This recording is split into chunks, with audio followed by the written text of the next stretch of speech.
ခုကတော့ Mass Coffee ဆိုင်လေးကိုလာတာပါသူကတော့ကျုံးပေးနားမှာရှိပါတယ်ဒီမှာကားလေးကတော့နေရရခတ်ပါတယ်ဒါပေမဲ့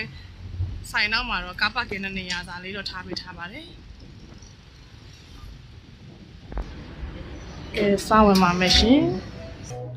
ဒါလေးကတော့ဆိုင်ဝင်ခြင်းလေးပါဒါလေးကတော့ order မှာတဲ့နေရာလေးပါဒီမှာတော့ coffee ဈေးနှုန်းလေးတွေနဲ့ဒီမှာတော့မုတ်ကလေးတွေရပါတယ်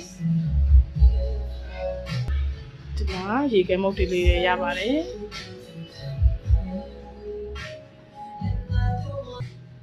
ကဲဒီမှာပြီးမှာဂျိုထဲဝင်ပြီ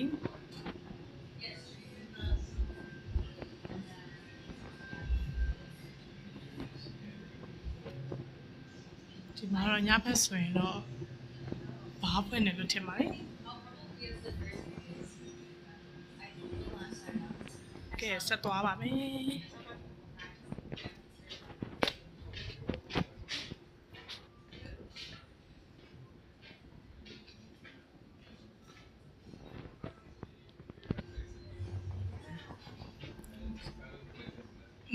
တော်လည်းခံပြီးသွားရင်ဒီဖက်မှာက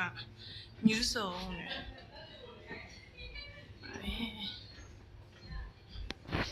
ကဲ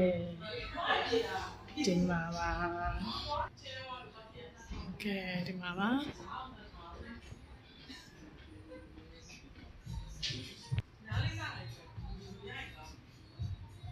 ကဲမှာလည်း coffee လေးရောက်ပါပြီစိတ်နာလေးနာချုပ်ဒီနားလေးနားလေး